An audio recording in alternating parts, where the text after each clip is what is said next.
Evangelho de Marcos, capítulo 14.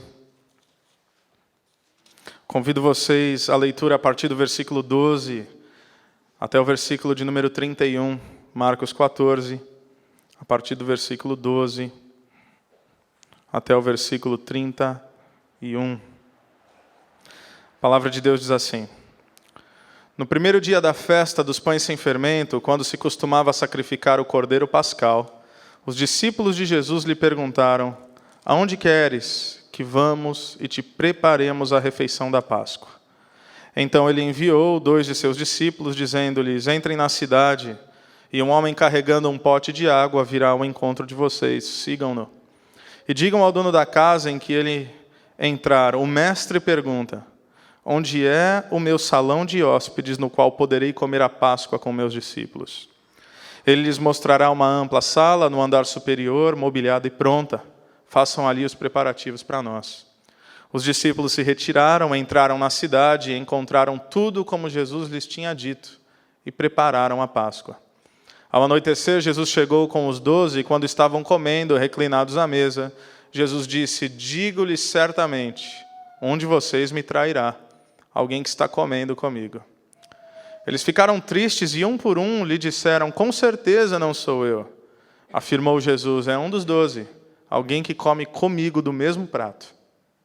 O Filho do Homem vai, como está escrito a seu respeito, mas ai daquele que trai o Filho do Homem, melhor lhe seria não haver nascido. Enquanto comiam, Jesus tomou o pão, deu graças, partiu e deu aos seus discípulos, dizendo: Tomem, isso é meu corpo. Em seguida tomou o cálice, deu graças, ofereceu aos discípulos e todos beberam. Ele lhes disse: Isso é o meu sangue da aliança, que é derramado em favor de muitos. Eu lhes afirmo que não beberei outra vez do fruto da videira até aquele dia em que beberei o vinho novo no reino de Deus. Depois de terem cantado um hino, saíram para o Monte das Oliveiras. Disse-lhes Jesus: Vocês todos me abandonarão, pois está escrito: Ferirei o pastor e as ovelhas serão dispersas. Mas depois de ressuscitar, irei adiante de vocês para Galiléia. Pedro declarou: Ainda que todos te abandonem, eu não te abandonarei. Respondeu Jesus: Asseguro-lhe que ainda hoje, essa noite, antes que 2 vezes cante o galo, 3 vezes você me negará. Mas Pedro insistia ainda mais: Mesmo que seja preciso que eu morra contigo, nunca te negarei. E todos os outros disseram o mesmo. Vamos orar uma vez mais? Senhor Deus e Pai, nós clamamos pela Tua misericórdia e compaixão sobre nós, sem a qual esse momento não faz qualquer sentido. Porque o homem natural apenas discerne aquilo que é natural, aquilo que é desse mundo, aquilo que é elementar.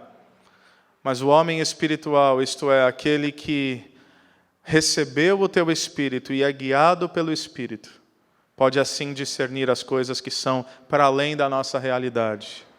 Coisas que não são apenas temporais, mas lidam com vida eterna. Coisas espirituais. Então nós clamamos, Senhor, porque por nós mesmos, nós não temos a capacidade sequer de Te ouvir, quanto mais entender. Mas nós cremos, tal como Cristo falou, que quando o Espírito Santo viesse sobre nós, Ele nos guiaria a toda a verdade. Portanto, essa é a nossa oração. No nome de Jesus. Amém. Amém. Então, a última vez que nós meditamos no Evangelho de Marcos, nós vimos que Jesus foi ungido em Betânia por Maria. Maria, irmã de Marta e irmã de Lázaro. E nós vimos que aquele foi um ato incrível de adoração, de entrega e de sacrifício ao Senhor. Mas Jesus Cristo está na sua caminhada rumo à cruz. E agora, de fato, inaugura-se o último dia de Jesus na terra. Essa refeição que Ele há de fazer com os discípulos é a última das refeições antes da cruz. Essa noite que Ele passa com os discípulos é a última noite antes dele ser sacrificado no Calvário. Nós já falamos, na última vez que refletimos sobre Marcos 14, versículos 1 a 11, mas Me deixa maravilhado perceber que Jesus Cristo, dentre as várias coisas que ele poderia fazer e das diferentes maneiras como ele poderia escolher gastar o seu tempo, ele escolhe gastar os seus últimos minutos, suas últimas horas com seus discípulos. Isso nos mostra algumas coisas sobre Jesus. Porque nós somos os seus discípulos. Os 12 são representação daquilo que nós haveríamos um dia de ser, o que de fato somos hoje. Aqueles que entregaram suas vidas a Jesus Cristo e aqueles que decidiram segui-lo. Então, quando Jesus ele escolhe passar tempo com os discípulos, ele está mostrando o seu coração para conosco. Ele está mostrando o quanto ele se importa. E aqui nós vamos ver que ele se importa, inclusive, com detalhes. Marcos vai nos dizer que isso tudo começa no primeiro dia da festa dos pães sem fermento. E ele destaca que esse primeiro dia era quando se costumava sacrificar o cordeiro pascal. E por que era dia de sacrificar o cordeiro e comemorar a Páscoa? Os discípulos de Jesus perguntam: mestre, o que a gente vai fazer? Ele já caminhava com os discípulos há mais de 3 anos aqui, ou seja, não é a primeira Páscoa. Eles já haviam participado da Páscoa com Jesus Cristo, então eles sabiam, como bons judeus que eram, e agora, como bons cristãos que se tornaram, mas ainda numa cultura judaica, eles sabiam que esse dia era o dia de preparar e sacrificar o cordeiro para a comemoração da Páscoa. O que é a Páscoa? É a representação da libertação de Deus com mão forte diante do seu povo, tirando o seu povo do cativeiro egípcio. Vocês se lembram disso, o livro de Êxodo. Deus ele manda que o povo de Israel sacrificasse um cordeiro, fala para pegar o sangue do cordeiro e passar no umbral da porta, comer, se alimentar daquele cordeiro, mas que quando o anjo da morte passasse, aquele sangue nos umbrais da porta, ou seja, aquele sangue no madeiro, haveria de ser o sinal de que a morte não prevaleceria sobre aquela casa. E você sabe que a palavra de Deus é cheia de elementos simbólicos. A primeira Páscoa nada mais era que um presságio da verdadeira Páscoa. E agora Jesus Cristo, ele se aproxima da verdadeira Páscoa, da Páscoa mais importante de todos os tempos. E os discípulos querem saber onde é que eles haveriam de sacrificar o cordeiro. Lembre-se, esse é um dia anterior à morte de Jesus Cristo. E nesse dia, nós vamos ver que Jesus vai anunciar de modo muito claro e de modo muito explícito, como já anunciou várias vezes, a sua partida. Então Jesus olha para os discípulos e fala o seguinte: olha, vocês entram na cidade, vocês vão identificar um homem carregando água, esse homem virá na direção de vocês sigam esse homem, onde ele entrar vocês falam com o dono da casa e deem um recado. E o recado é: o mestre mandou perguntar, onde é meu salão de hóspedes, no qual poderei comer a Páscoa com meus discípulos? Como assim, Jesus? Entrar na cidade e ver um homem, falar com o homem, não, seguir o homem, aí falar com o dono da casa do que o homem vai entrar. Mas como é que é isso? Nós não sabemos como é que é isso. Mas isso nos mostra algumas coisas sobre Jesus. É verdade que Jesus está prestes a morrer. Mas lembre-se que Jesus já havia falado que ninguém tira a sua vida. Ninguém toma a sua vida. Ele a entrega voluntariamente. E sabe por que isso é importante? Porque no momento onde, por algumas razões, os discípulos poderiam ser tentados a pensar posteriormente a isso, será que foi por causa de Judas? Será que foi por causa do traidor? Será que foi por causa dos judeus? Será que foi por causa dos romanos? Será que foi por causa do Pilatos que lavou as mãos? Não foi por causa de ninguém, a não ser da vontade soberana de Deus, que ele se entregou. E Jesus prova isso porque ele está prestes a morrer, mas ele deixa claro que nenhum detalhe escapa das suas mãos. Ele fala como deve ser, ele fala que o pessoal tem que entrar na cidade, que eles vão ver um homem carregando água, isso era absolutamente incomum. Se fosse comum, os discípulos perguntariam, mas qual homem? Não, um homem, o homem que vai carregar água. Carregar água naquela cultura era trabalho do quê? Você se lembra da história da mulher samaritana no poço?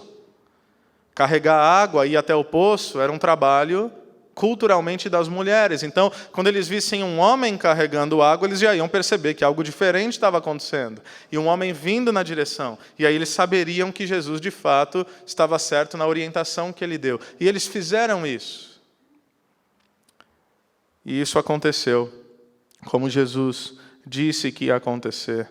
É o que o versículo 16 diz: os discípulos se retiraram, entraram na cidade, encontraram tudo como Jesus lhes tinha dito e prepararam a Páscoa. Não importa o que aconteça, não importa quais tragédias e adversidades possam vir nas nossas vidas, jamais se esqueça de algo extremamente importante. Não há um detalhe sequer que escape à atenção de Cristo. Se Jesus se preocupa com detalhes elementares como preparar uma Páscoa e como tornar isso possível, Jesus se preocupa com cada detalhe das nossas vidas, meus irmãos. A palavra não diz que Ele conhece cada folha que cai das árvores. A palavra não diz que Ele sabe até quantos fios há na nossa cabeça, quantos fios de cabelo. Isso é incrível. Isso quer dizer que, por mais que às vezes nós tenhamos a tendência de pensar que nós estamos sozinhos, Jesus sempre está atento aos detalhes. Versículo 17 diz que ao anoitecer Jesus chegou com os 12. Lembre-se disso, a última noite de Jesus. Nós veremos a noite, ao longo das semanas, a madrugada, o amanhecer e o Calvário. Algumas horas para que tudo aconteça. Ao anoitecer, Jesus chegou com os 12. Quando estavam comendo reclinados à mesa, a última refeição de Jesus, Jesus disse: digo-lhes que certamente um de vocês me trairá, alguém que está comendo comigo. Imagina a situação. É a última noite. Eu creio que os discípulos, nesse momento, me parece que finalmente perceberam que as coisas estavam caminhando para o fim. Jesus deseja ter comunhão, Jesus deseja gastar tempo com esse pessoal, Jesus prioriza o relacionamento. Isso não é só com os discípulos aqui, isso é sempre com todos os seus discípulos, tanto que lá em Apocalipse, você vai se lembrar de uma das palavras de Jesus. Não é uma palavra evangelística, como normalmente nós usamos. Jesus, ele diz: eis que estou à porta e bato. Se alguém ouvir a minha voz, abrir a porta, eu entrarei, cearei com ele e ele comigo. A quem Jesus está falando? A cristãos. Naquele caso, a uma igreja, pasmem, que acontecia com Jesus do lado de fora. E Jesus está falando: eu quero entrar. Eu pensei que a igreja era minha. Se vocês me permitirem, eu entro aí, na igreja. Mas mais do que isso traz uma conotação de relacionamento. Quando Jesus fala de ceiar, quando Jesus fala de ter refeição, vocês sabem disso, nós damos esse exemplo várias e várias vezes. Quando você convida alguém para ir à sua casa, sentar-se na sua mesa e partilhar uma refeição, você está falando muito mais do que apenas alimentar essa pessoa, você está convidando essa pessoa para a tua vida. É verdade ou não é? Vá lá em casa, vamos comer alguma coisa juntos. Vamos tomar um café, vamos jantar, vamos comer uma pizza. O que você quer? Você fala: eu quero estar junto de você. Eu quero poder andar contigo, eu quero poder te conhecer melhor. Naquela cultura relativamente reservada, comer com as pessoas tinha uma profundidade imensa. E é o que está acontecendo aqui. E as mesas, porque diz que Jesus reclina-se à mesa, as mesas não são como nós conhecemos assim hoje, entendeu? A mesa era baixa, não tinham cadeiras ou bancos. Quando diz que eles se reclinavam à mesa, não dá para fazer aqui, mas é mais ou menos assim. A mesa baixinha, e aí eles ficavam com os pés para trás, sobre os joelhos. Eles apoiavam, geralmente, o braço esquerdo na mesa, ficavam meio assim inclinados, com os pés para trás. Por isso, agora você se lembra quando aquela mulher ungiu Jesus, ela veio, derramou sobre os pés de Jesus, depois que Jesus percebeu o que estava acontecendo, porque essa era a postura, uma mesa em U. Então apoiava-se o braço com uma mão e com a outra comia. Eles comiam com a mão. Passa o pão sírio aí. Passa a coalhada. Né? Sabe aquela coisa de comida árabe? Então, devia ser bom. Então eles estavam ali conversando e comendo. E numa mesa em U, tradicionalmente, tá tudo certo, aí Jesus joga a bomba. Ele fala, a propósito, algum de vocês aí é traíra. Só para constar. Como é que você joga uma bomba dessa assim? Mas olha a reação dos discípulos. Quando ele diz que um de vocês me trairá, olha o versículo 19 comigo. Eles ficaram tristes e um por um lhe disseram, com certeza não sou eu. Há traduções que permitem a seguinte expressão. Um por um se entristeceram e disseram, sou eu, Senhor. Algumas traduções trazem isso não como uma afirmação ou como uma negação. Pelo contrário, algumas traduções trazem essa ideia de que os discípulos estão um a um se perguntando, será que sou eu? Uma desconfiança saudável acerca de si mesmo. Ninguém chegou assim e falou, um é trair, é lógico, Judas, Iscariotes. Todo mundo sabe, a gente já leu a Bíblia. Não tinha Bíblia, entendeu? Não tinha, agora a gente sabe. Judas.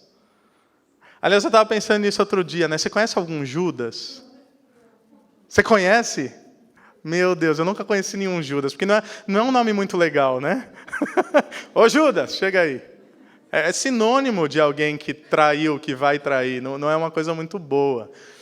Mas o Judas fica estigmatizado porque nós conhecemos a história, mas naquele momento, Judas era digno de confiança como qualquer um outro.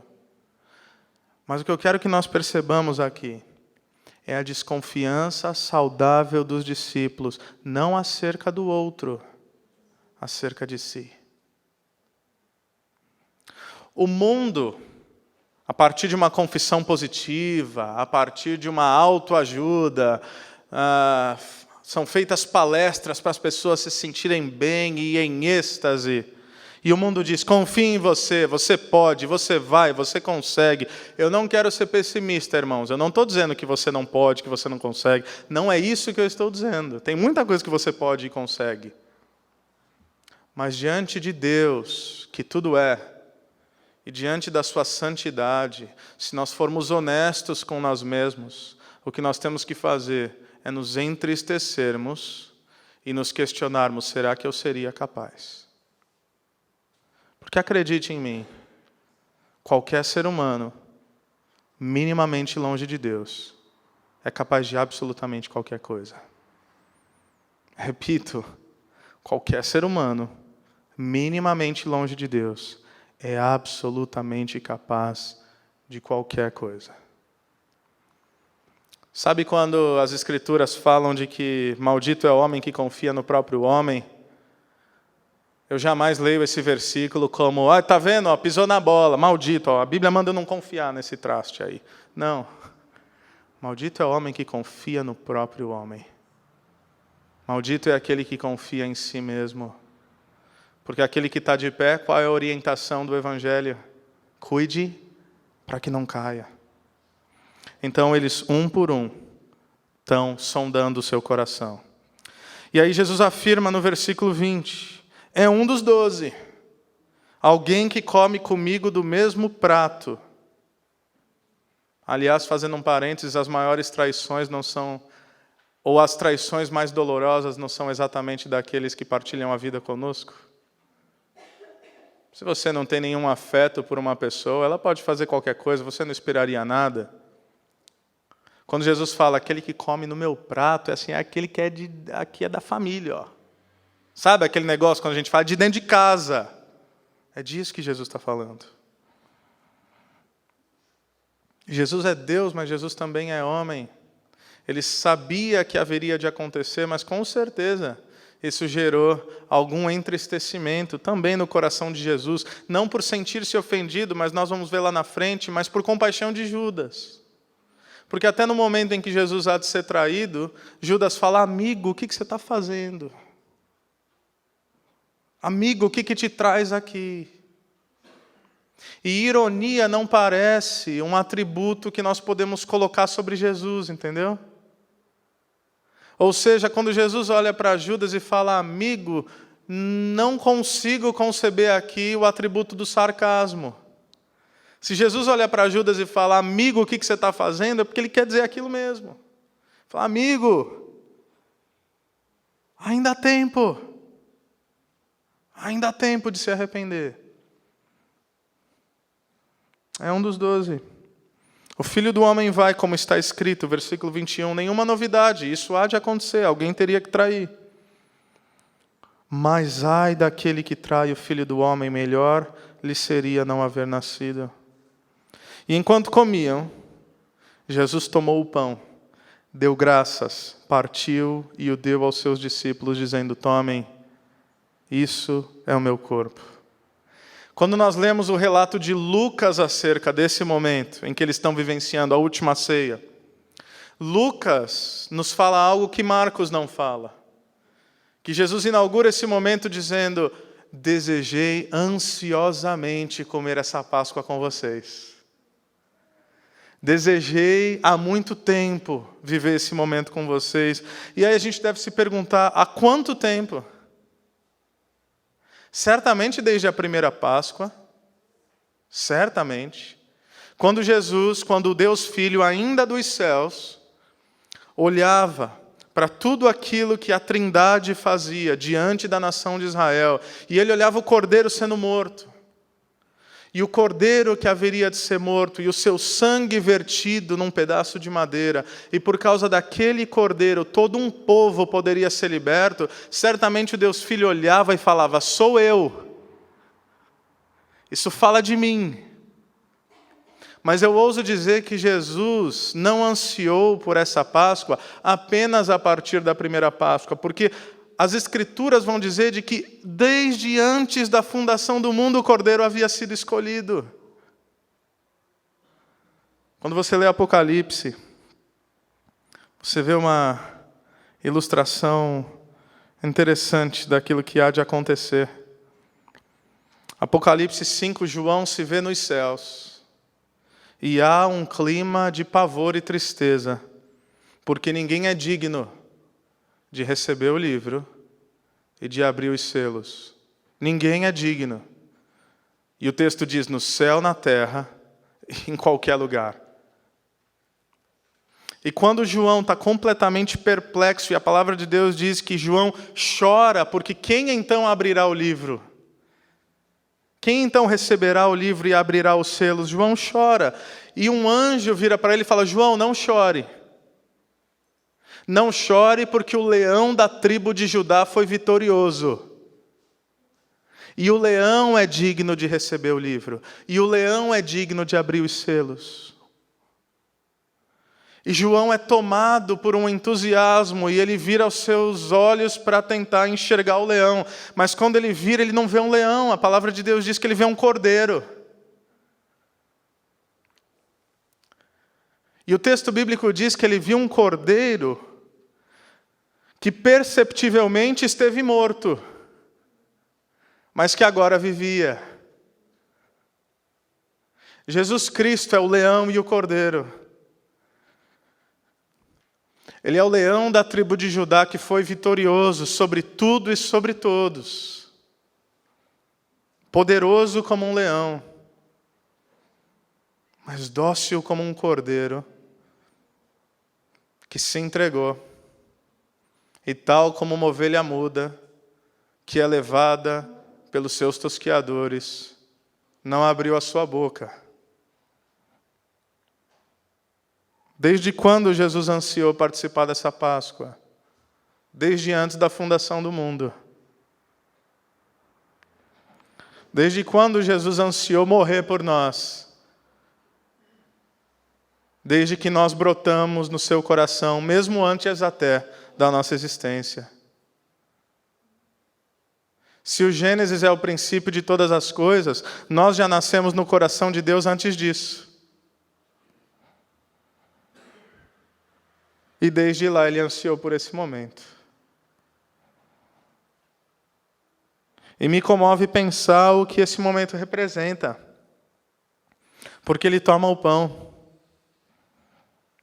E ele agradece pelo pão. E ele parte o pão. E ele diz que o pão é seu próprio corpo.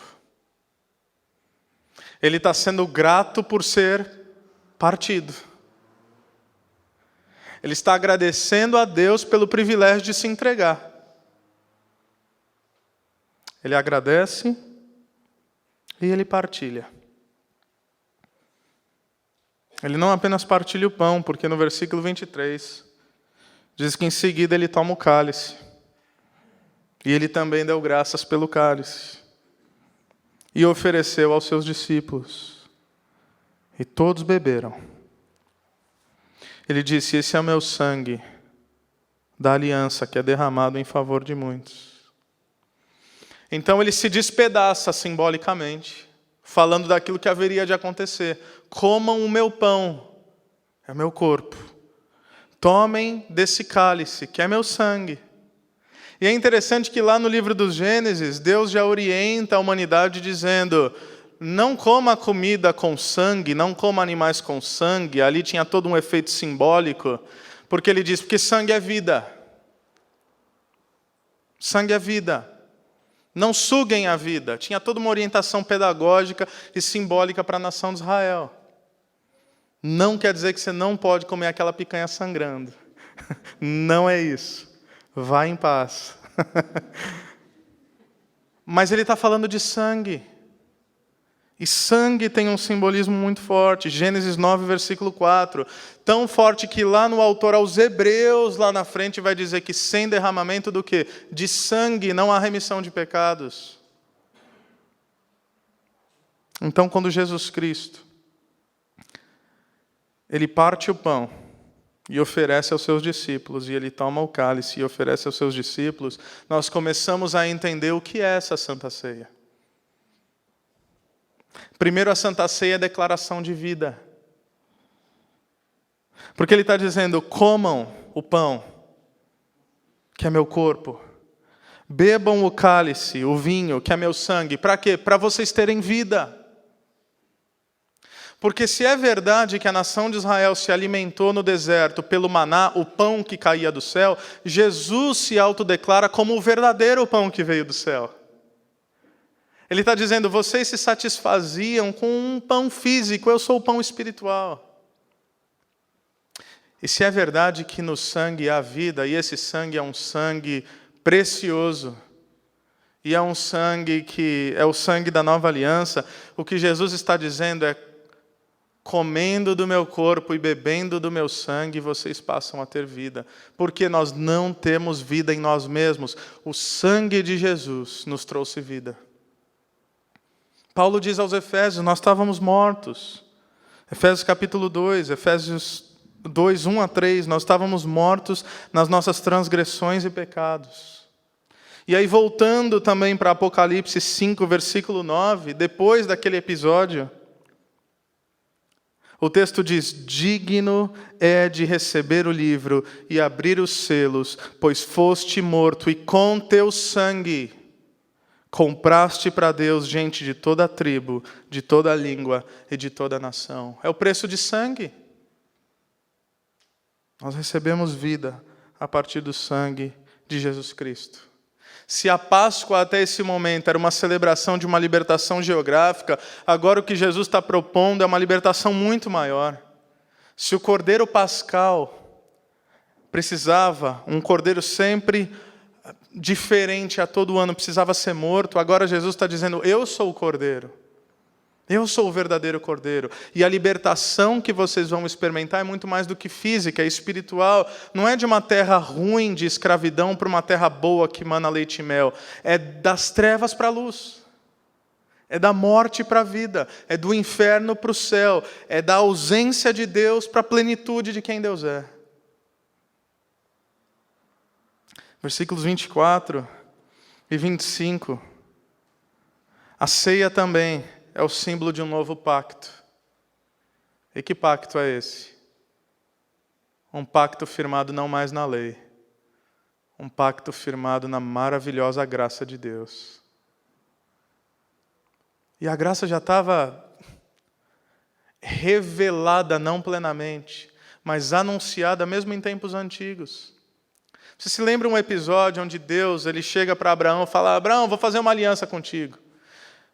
É meio grotesco se você tentar imaginar, mas pega uns animais, corta no meio, põe metade de um lado, metade do outro, faz um corredor, a gente vai passar no meio e é um trato, é como um aperto de mão. Deus não ia descer e apertar a mão de Abraão, entendeu? Então ele fala, faz esse corredor, eu passo, você passa, a gente tem um acordo. Eu vou ser fiel contigo, você vai ser fiel comigo. Mas leia lá o texto onde isso há de acontecer, e diz que Deus não deixa Abraão passar, só ele passa com a sua presença. Por quê? Porque não há acordo entre Deus e homens. O único acordo possível de ser mantido entre Deus e homens é se Deus falar, vamos fazer um acordo? Vamos. Qual é a minha parte? A minha parte é essa. Qual é a tua parte? Tua parte é essa. Não vai dar certo. Vamos fazer o seguinte, eu tenho a minha parte, assumo também a sua parte, eu pego o acordo todo e você é beneficiado. É o que Deus fez na cruz. Porque quando Deus propõe a lei, o homem não dá conta. É por isso que é de uma estupidez sem tamanho achar que nós merecemos a salvação por aquilo que nós fazemos. É por isso que não dá para se sentir mais santo que ninguém. É por isso que não dá para se sentir mais espiritual que ninguém, porque todos somos miseráveis e indignos de Deus. O que Deus faz? Vou propor uma nova aliança. Vou propor um novo acordo. Os discípulos não perguntaram, mas se eles perguntassem, qual é a minha parte, Jesus? Nenhuma, eu cuido de tudo. Basta vocês crerem. Eu vou, eu sofro, eu morro, eu ressuscito, eu ascendo aos céus, eu derramo o meu espírito e um dia eu volto. Eu vou ser o autor e o consumador da fé de vocês. A vocês cabe apenas permanecer em mim. É um novo pacto, gente. É uma nova aliança. Aliança baseada na graça, onde o amor triunfa sobre o juízo. Em último lugar, o que é a ceia? É um lembrete da nossa esperança. Porque Jesus Cristo diz no versículo 25 que eu lhes afirmo que não beberei outra vez do fruto da videira até aquele dia em que beberei o vinho novo no reino de Deus. Ou seja, essa é a última vez que eu bebo esse vinho com vocês. Todas as coisas acontecerão. Eu ascenderei aos céus, mas eu vou voltar. Eu falei que eu vou voltar. E quando eu voltar, eu volto para estabelecer o meu reino sobre a terra. E nós faremos uma grande festa, a qual o Apocalipse chama de bodas do Cordeiro. E nós celebraremos com Jesus. Nós celebraremos com Jesus. Porque nada nem ninguém nos separará mais. Não apenas espiritualmente, mas inclusive fisicamente, do amor e da presença de Deus. Se eu fosse um diretor de filme, eu encerrava assim, aqui, ó, pum. Não é um momento legal para terminar? Estou fazendo tudo, vou cuidar de vocês, esse é meu corpo, esse é meu sangue, vou voltar, a gente vai ter um banquete juntos, aí entra o letreiro, musiquinha, é um bom momento para terminar. Aí Jesus, se eu pudesse aconselhar Jesus, fala, não, Jesus não faz isso. O que Jesus inventa de fazer? Eles cantam um hino, aliás, eu esqueci disso. Eles louvam a Deus e eles saem para o Monte das Oliveiras. Mas rapidinho aqui. O texto diz que Jesus olha e fala, a propósito, vocês vão tudo me abandonar. Não, Jesus, você estragou o momento. Pô, estava um momento legal lá, uma vibe boa, você já fala que tem um traíra. Mas beleza. Aí o senhor consegue um clímax de novo, se eu dar uma dessa, a propósito, todos vão me abandonar. Aí o Pedro não podia ficar quieto. Lógico. Jesus fala, não, mas está escrito. Não é que eu acho que vai acontecer, está escrito que vai acontecer. Por quê? Porque fere o pastor, as ovelhas se dispersam. Isso aconteceu de fato. Mas Jesus também traz uma promessa. Depois de ressuscitar, irei adiante de vocês para Galiléia. Então, ele solta a bomba, mas ele fala, vai ficar tudo bem. Mas o Pedro não dá conta. Aí ele fala assim, Pedro declarou, ainda que todos te abandonem, eu não te abandonarei. Ou seja, esses pecadores aí, ó, esses fracotes, beleza se eu falar isso daí deles. Acho que está escrito sobre eles. Sobre mim, não. E aí Jesus, asseguro-lhe que ainda hoje, essa noite, antes que o galo cante, 3 vezes, Pedro, você vai me negar. Mas Pedro insistia ainda mais: mesmo que seja preciso que eu morra contigo, nunca te negarei. E todos os outros disseram o mesmo. Pedro estava sendo honesto aqui, irmãos. Tanto que no momento, nós vamos ver no momento em que ele traz Jesus, o olhar de Jesus se cruza com o olhar de Pedro. Jesus não fala nada, não precisava. Pedro sai e chora desesperadamente. Desesperadamente. Porque ele não podia acreditar que, de fato, ele negou a quem ele tanto amava. E ele amava Jesus. Pedro amava Jesus. Quando nós falamos da Santa Ceia, e quando nós falamos desse momento que Jesus fala do abandono e da negação, não é por acaso que essas histórias estão aqui juntas. Sabe por quê? Porque, primeiramente, Jesus está nos propondo aqui que ele escolheu amar antes mesmo que os discípulos o abandonassem. Ele escolheu perdoar antes mesmo de ser traído e negado por aqueles que o acompanhavam. E isso nos ensina que nós, infelizmente, nessa caminhada, falharemos por algumas vezes. Você já descobriu isso? Da pior maneira. Quando? Quando você falhou. Porque todos nós tropeçamos. Nós estamos querendo dizer: Jesus, eu vou contigo até o fim e eu não vou dar nenhum vacilo. É o que o Pedro está dizendo. E Jesus havia de dizer para Pedro em outro momento: Pedro, Satanás, ele quer te peneirar como trigo, ele quer acabar com você. Mas aí Jesus diz: mas quando você for restaurado, fortaleça os seus irmãos. Isso é importante. Você quer ler cartas incríveis sobre o que é perseverar em meio à dificuldade? Leia, adivinhe só, 1 e 2 Pedro. Porque Pedro pisou na bola com Jesus, mas depois, nós veremos, ele haveria de ser restaurado por Jesus. E daquele momento em diante, não quer dizer que ele jamais pecou, ele pisou na bola outras vezes, mas daquele momento em diante ele falou: agora eu vou até o fim. Nunca mais eu vou negar, nunca mais eu vou abandonar. 1 e 2 Pedro são cartas que nos encorajam em meio à dificuldade. E o que isso tem a dizer para nós diante disso tudo? Nos faz lembrar que caminhar com Cristo é ser constantemente relembrados que somos sustentados única e somente pela graça de Deus. Qual é o nosso alvo? É viver apaixonadamente como Pedro, é falar: Jesus, estamos juntos. É eu e o Senhor até o fim. Se ninguém mais der conta, o Senhor pode contar comigo aqui. De certa forma, esse é o coração mesmo. Esse é o desejo. Então, viver apaixonadamente como Pedro. Mas, ao nós vacilarmos, e infelizmente nós vamos vacilar, nos permitirmos também, como Pedro, ser restaurado por Jesus. Porque se por vezes nós tropeçamos e caímos, aquele a quem servimos tem braços fortes para nos levantar. Ele não vai permitir que fiquemos prostrados. Ele nos tomou para si. Ele pagou com preço de sangue. E Ele, pela sua graça e pelo seu poder, vai se certificar de que não apenas Ele iniciou uma história conosco, mas Ele vai nos levar para o Pai, santos, justos e imaculáveis. Que a graça de Deus esteja sobre nós. Que a graça de Deus possa nos transformar e nos restaurar todos os dias. Que a gente se lembre que o nosso alvo, como eu disse, é sempre caminhar e prosseguir.